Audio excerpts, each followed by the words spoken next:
Hi, I'm Michelle Sear with AARP Florida. Some great panelists from the County Emergency Management offices in Tampa Bay. And WFTS ABC Action News meteorologist Denis Phillips to discuss how you can be prepared for hurricanes while living in times of a pandemic. Hey, Michelle, thank you very much. As you mentioned, I'm ABC Action News Chief Meteorologist Denis Phillips, and welcome. This is a year we all know hashtag 2020 has brought a lot of fear to everybody, not just with hurricane season, but it is something that we're going to have to deal with because we are honestly coming up on the peak of the Atlantic hurricane season. We have already had 15 named storms, Michelle, and the odds are we're probably going to have at least another 7 to 10 more. In fact, if we do have more than 9 more, we revert over to the Greek alphabet, which is what happened back in 2005. But I know so many folks are concerned about what happens if not only do we have a hurricane, but we have to go to a shelter, and we're dealing with the issues of social distancing in a shelter. And I will not name the source, mind you, but there was a national source that coined an expression, hashtag COVID King. And the way I look at it right now, things are already scary enough for everybody. I mean, we're already on edge with everything else going on. You don't need to add fear in addition to what we've already experiencing with. And when it comes to hurricane season, especially for Floridians, it's a scary thing. Whether you're watching us from the East Coast or the West Coast, it's still a major issue as we go through the rest of the hurricane season. So the one thing that I like to remind folks, and this is so important in terms of getting ready for a hurricane, is you hide from the wind, you run from the water. Those are the most important words to remember, because unfortunately, heaven forbid, if there's a time that you're asked to evacuate, if you are in a flood zone, and there's nothing more important in my mind than knowing the areas of the flood zone, because the water is what can really do the damage. The wind you can hide from, you can get away from. The water, if you're in an area that's a flood evacuation zone A, there's not a lot you can do. So most importantly, remember those adages, not just hide from the wind, run from the water, but also the first 72 is up to you. Now, some emergency management folks, and we're going to be talking to some folks about that, but some have said it's even longer than that. When we say the first 72 is up to you, we mean the first 72 hours after a direct strike or even an indirect strike from a hurricane, you're on your own.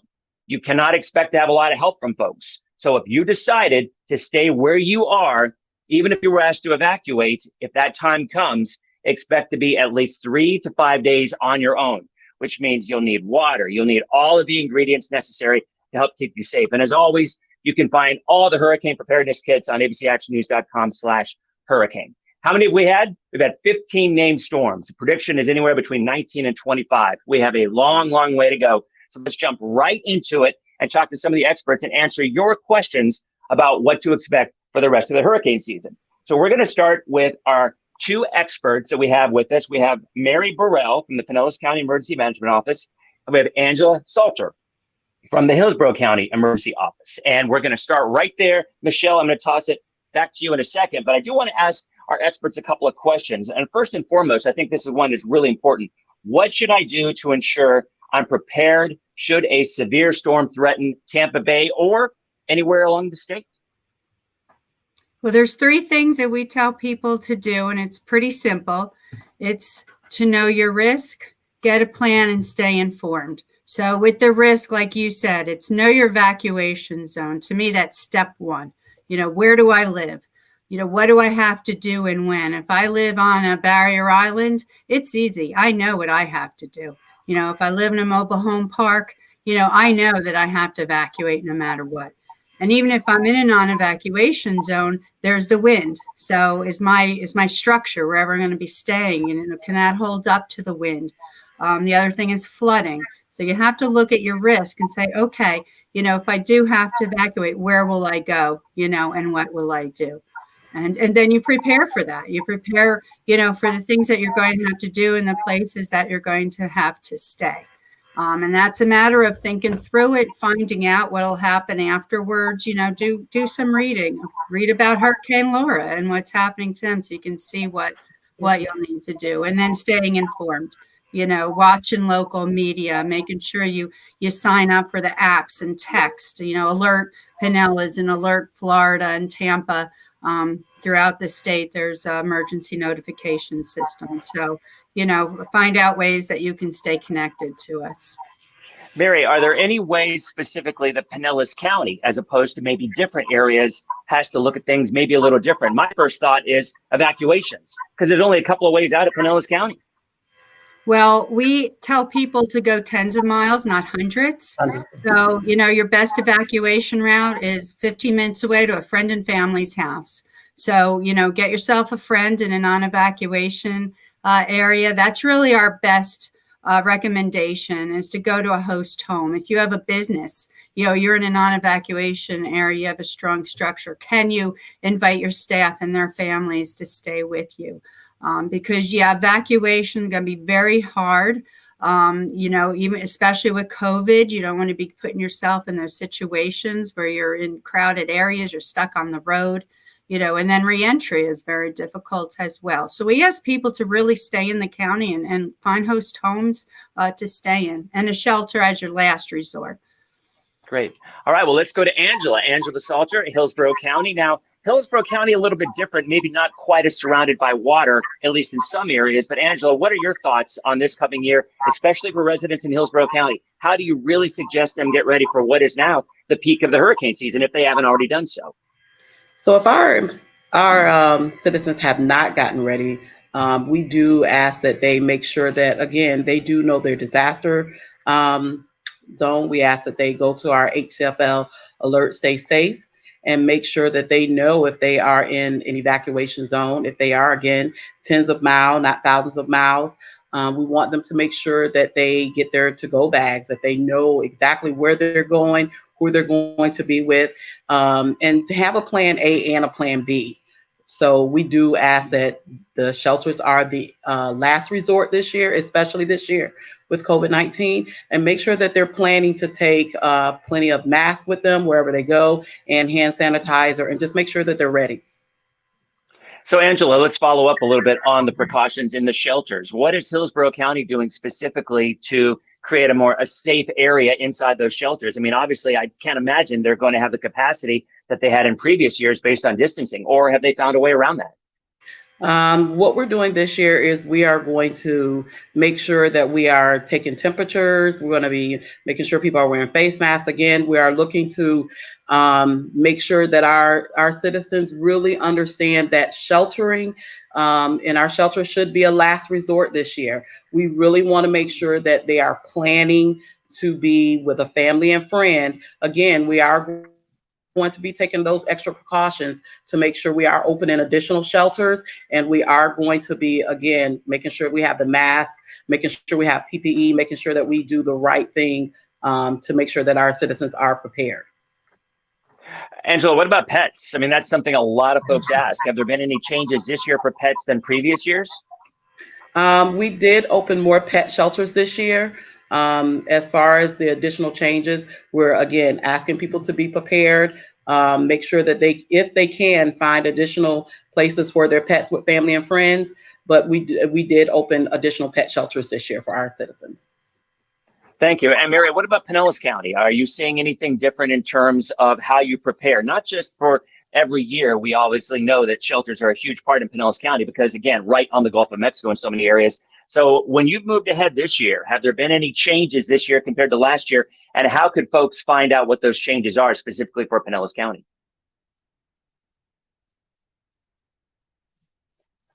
You need to unmute your mic. I think your mic is muted. Am I unmuted now? Okay. Yeah, we took a look at our plans and had to figure out how we could try to keep people socially distanced, while they were seeking safe haven. So what we will do is open up all the shelters that we can, first of all. That's where those host homes will come in handy, because the less people that we have to have in shelters, the easier time we'll have of this, especially in a big evacuation. And we'll put family units together. And then in between the family units, we'll have at least 6-foot buffering. And we're going to be assigning people to certain areas. And the same thing, like Angela said, we have the face mask, sanitizer, stations, and the temperature checks, and that. Well, so let's actually use an example. Let's use Irma as an example. Obviously, a storm that could have been devastating for the Bay Area. It was bad enough, but we got kind of fortunate in terms of a track. But when folks are deciding whether or not to go to a shelter, and I'll ask both of y'all this, what is the process to do so? Do they have to call? Do they have to go online? Is it first come, first serve? I mean, how do you go about deciding if you don't want to get to a shelter and be turned away because it's already full? How do you avoid that? Well, we ask people that stay informed part, right? We ask people to pay very close attention to what shelters are open, especially this year. People have to be a little more flexible with us as far as which ones are going to be open. So check our website, listen to media, make sure that the shelter you're planning on going to is actually going to be the one that's open. And that's the biggest thing, to just be able to get that information and get those instructions from us. And how would folks, which website for Pinellas County is it specifically that the folks would go to? We're at www.pinellascounty.org. And we have a listing of our shelters there. We keep it updated. We get the information out there. And Angela, what about you for Hillsborough County? Is it the same process? I mean, I heard people say they were concerned after Irma when they wanted to go to a shelter and it was already full. Now, whether or not they went online to find out or what is the case? I mean, let's say somebody waits too long, and we don't want that to happen, but we all know it's going to happen for some people. At what point do they decide, I'm just going to have to stay put? Or again, even more than that, how do they find another safe place, maybe if they've waited a little bit longer than they should have? So the one thing that we try to make sure individuals understand is please get our guide. That guide has all of the shelters in there. We also say the number one thing is to make sure that they stay tuned to our local media stations. Our HCFL alert will be going out. We'll be saying whether or not those particular shelters will be open. When those shelters are getting full, we're going to be announcing that those shelters are full. So we're going to be, again, looking for our local stations, media stations, the Hillsborough County website, our Hillsborough County FL Stay Safe. .net. We're going to be looking for all of those to be updated, and then people will be able to see whether those shelters are open and or closed. How do people get a hold of that copy of the handbook that you had there? We have handbooks in Publix. We have handbooks at our libraries. We're now giving them out at the parks. Or they can give us a call at 272-5900, and we will get. They can come down and pick up a guide also. So that's 813-272-5900? Yes. Okay, great. Awesome. All right. Let's go back, Mary. Let's talk a little bit about special needs. How, in what way is Pinellas County ready to handle folks with special needs if they're forced to go to a shelter?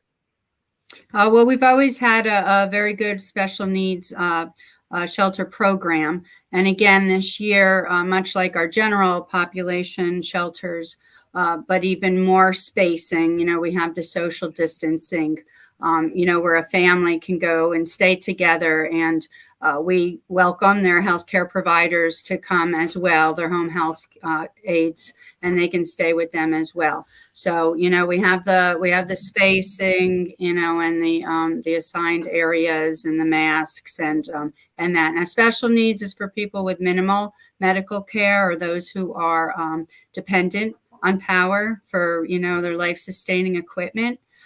So it's not, a hospital, and it's not a seriously, medical facility. But we do have our Department of Health that staffs those shelters, and we're pretty well prepared. We feel this year. We don't want people to worry so much about COVID-19 that they don't go to a shelter, that they stay home when they should evacuate. We have taken steps, to try to keep everybody safe from both hazards. Yes. And if I can just add real fast, yeah, go ahead. We do also have the transportation assistance, which is part of that as well. So if anyone cannot get to the shelter themselves, the fire department actually will come pick them up and bring them to the shelter.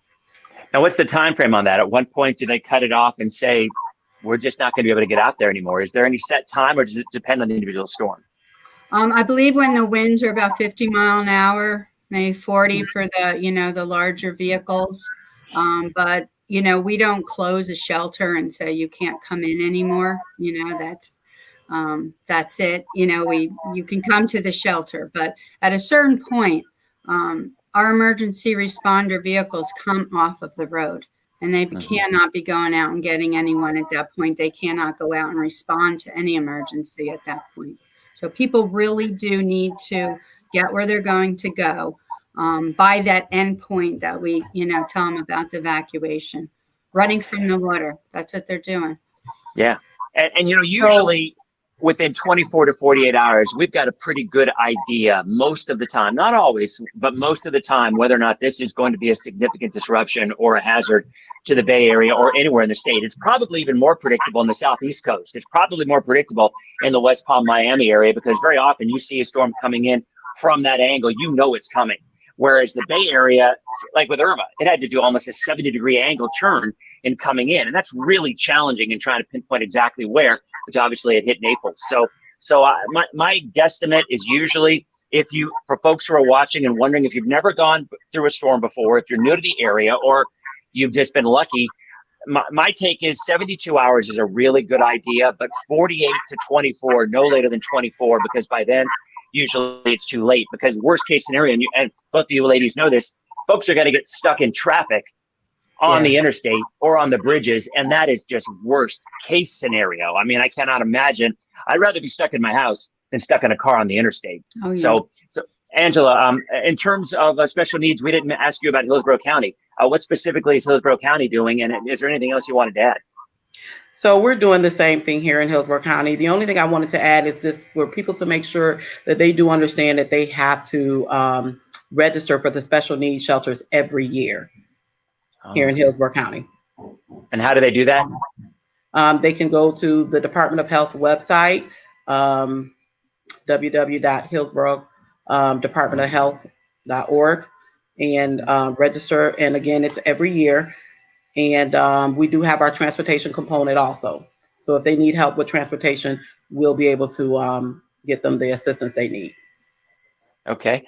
Hopefully y'all can hang in here. We want to open this up to questions. So if anybody's watching, you can either watch on my Facebook page, on AARP's Facebook page, and go ahead and ask the questions right there. And Michelle, I'm going to bring you back in because I believe you've been monitoring the questions and maybe have an idea for the folks if you want to get involved, because we're going to be here for probably another 15 minutes or so. Thanks, Dennis, and big thanks to Mary and Angela. That was a lot of great information that we've shared. During the conversation, a number of questions did come to us from viewers. We're going to start with Cheryl in St. Pete, who asks, what is the process for extended evacuations if we cannot return to our homes after the storm has passed?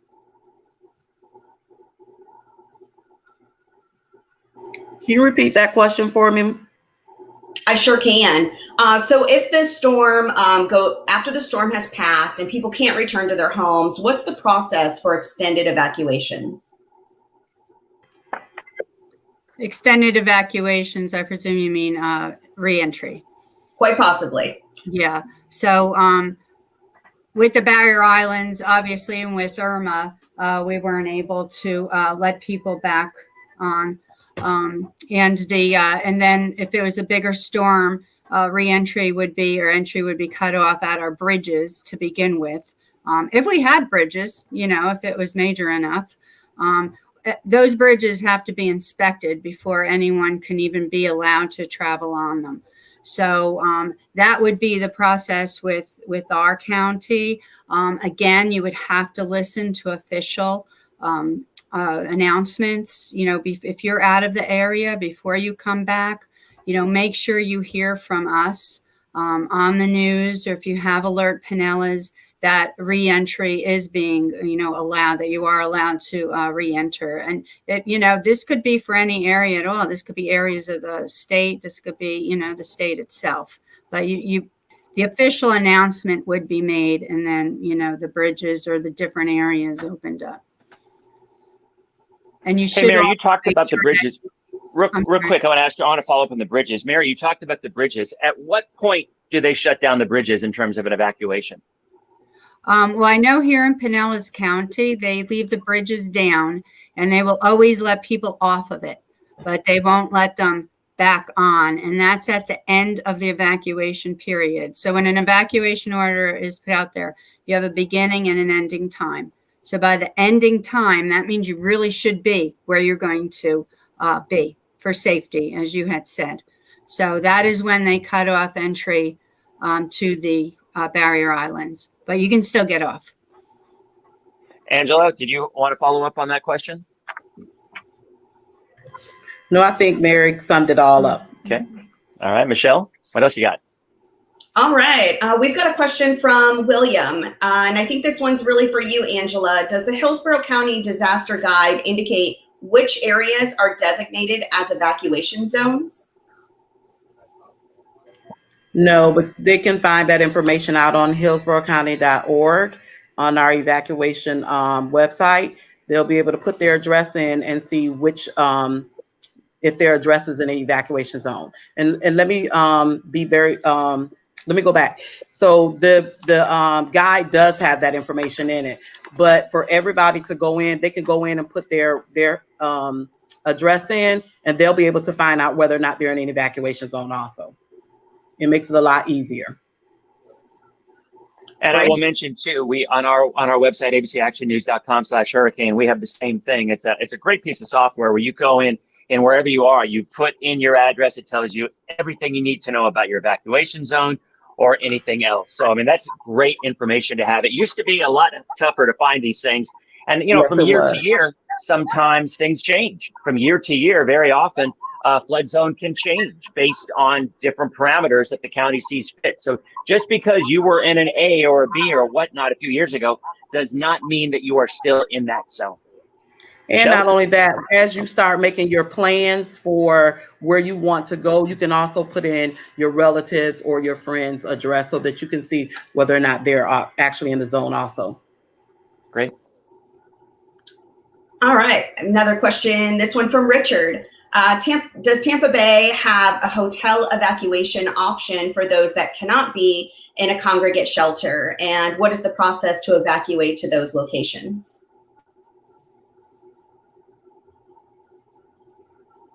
Anybody want to take that one? So I will say for Hillsborough County, we are looking at those hotels, but for anybody to have a plan of action, again, family, friends, they could actually get a hotel room also as their evacuation plan. If we're referring to not being able to go to congregate shelters because of COVID, COVID-19 positive residents, we do have shelters where we would evacuate those individuals. So they would not be evacuating to the same general shelters as the general public. And what do they? And that's true in Hillsborough also. What do they need to do? So if they know that they are COVID positive, is there a separate process that they need to utilize in order to make sure that they can get into a shelter? Actually, if they've been tested positive, the Department of Health has that information. And so the DOH will contact them. Great. Thank you. I think we have time for one more question. Angelica joined us. She was having a little bit of trouble with buffering on Facebook, and you were talking about pets and shelters. Could you reiterate to us, particularly Angela in Hillsborough County, what do we need to know if we're a pet owner in Hillsborough County as we plan for evacuations? Oh, Angela, you're on mute. Isn't technology great? Nope, still on mute. Angela, you're still on mute. Maybe you're not hearing Michelle.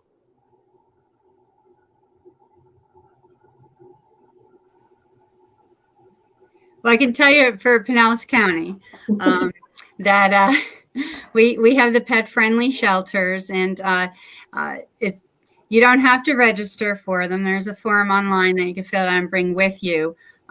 But it's the same thing as the general population shelters with the social distancing. You know, the pets stay in another area and you go and you walk them and you feed them. So you need to bring everything that they need, documentation and comfort items, a leash, a collar, a crate, very important. But also what's a cool thing is with the special needs program, if you have a pet, bring them to the special needs, and at the shelter, Animal Services will take your pets, bring them to the adoption area and take care of them until you return home. So that's a nice feature, I think. I'm back, guys. Sorry. Okay. For Hillsborough County, yes, we have our 14 pet shelters, and you just need to, again, bring everything your pet needs. We just remind everybody that pets need medication, water, food, and we need to make sure that they have their cages so that they're able to, do a little bit of running around, and not just a small bag for them, and make sure they have their shots and your paperwork up to date. And it's also good if you have a picture of you and the pet so that it can go on the cage in the shelter. All right. And so I've been notified that we do have time for one more question. Judith joins us from YouTube, and she says, what happens when our cell towers go down? That's not a good thing. No, so I'll share. I like to keep these handy. This is just a portable cell phone charger. You charge it in your plug, and then I take it with me for it in my phone. Nice to have. Will the shelters have something maybe, or the city plan or the county plan on setting up something so that people can charge their cell phones, and maybe some hotspots where they can connect with their loved ones to let them know that they're doing it? Well, your general shelters may not have service. Actually, the power may go down. We don't have generators in the general population shelters. We do have ham radio operators in each of our shelters, and we have them back here in the Emergency Operations Center, so we can always communicate with the shelter that way. Remember with the notifications, with the apps and all, put your settings on text, because very often you can receive texts when you can't, receive phone calls. And for some reason, Facebook and social media seems to work too. New people during Sandy, that was the only way they knew what was going on, was through Facebook, and nothing else in their house worked.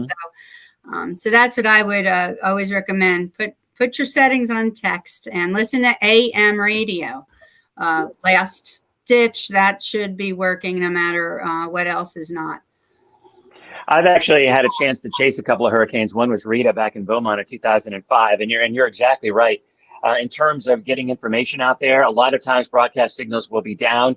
We did see one radio station, one AM radio station that was up and running and gave me some really valuable information. And our particular broadcast, we simulcast on several local stations as well. So you can get your information from your local TV station simulcast on that AM station as well. And I also heard this recently from someone, a really nice idea, that a lot of times it is even more important for you to let your family members know that you're safe. So even though you may not have signal, what some people do is they go in and record an updated voicemail message on their phone. And even though their phone will be dead, when it tries to connect to it, you will actually get, the person who's calling will get a update from you on what's going on. So even though the signal isn't going through to their phone, the default will be an updated voicemail that if you get that before the signal completely fizzles out entirely, you can actually let your family members know. And folks, we were talking about this. I think Laura, and I've dealt with quite a few of the folks, and primarily in Pinellas and Hillsborough County Emergency Management folks. What happened with Laura is what really concerns the folks in our area, because two things. One, a lot of video was coming out of Lake Charles, Louisiana. Lake Charles was 30 miles from where the landfall occurred. It occurred in Cameron, Louisiana. And if you've had a chance to see the video, the pictures, the destruction of Cameron, it was massive. And what scares me to no end is that people see video that maybe isn't quite as bad as they expected, because we all heard, I think a lot of you heard the same word that I heard from the Hurricane Center, which was the storm surge would be unsurvivable. Never heard that expression before. Never heard the Hurricane Center say that before. So when you hear that, and then you hear the death count might be a half a dozen people or 10 people, there are some folks out there say, the media was just hyping it again. This wasn't that big of a deal. Two things. One, if you have a Cat 4 or Cat 5 hurricane making landfall, I don't care how rural it is, it will be devastating. Maybe it doesn't have a surge of 20 feet. Maybe it has a surge of 10 to 15 feet, but that is still monumental. And here in the Bay Area, our biggest concern is what happened with Laura, because 36 hours before Laura struck, it was a Category 1 hurricane, and it wasn't all that strong. And I think the folks in emergency management, I think Angela and I think Mary will agree with me. If there's a Cat 1 hurricane, there's a lot of folks that may stay put. But if there's a Cat 4 hurricane, that's another animal entirely. And our biggest concern is a storm that might be a 1 36 hours out, but then hits some rapid intensification and ends up a 4 or a 5 upon landfall. And at that point, it's too late. It happened in the Panhandle with Opal. It happened in the Panhandle with Michael a couple of years ago. And it happened 2 weeks ago, last week, with Laura, which was a 1 that went up to a solid 4, almost a 5. So what we implore you to do is keep up, regardless of who your trusted source is, keep up to that source at all times, every few hours, leading 3 or 4 days out, because we all know weather can change pretty dramatically. And sometimes the storms just aren't predictable when it comes to rapid intensification. Nothing is more important than getting caught in a place when a Cat 4 is coming and you weren't ready for it. So that's just my one last thing that I wanted to say. That's a scenario that we have not had here in the Bay Area in 100 years. It has been 99 years since a major hurricane has hit the Bay Area. A lot of folks think they might know why. Maybe we're overdue, maybe we're not. But at some point in time, we're going to be facing that reality. And if it's a storm that is a minimal hurricane, 36 to 48 hours out, please, at that point, don't just blow it off, because there's certainly the possibility, especially with certain conditions, that it could get a lot stronger, a lot faster. And you have to always remember that. Michelle? Thanks so much, Dennis.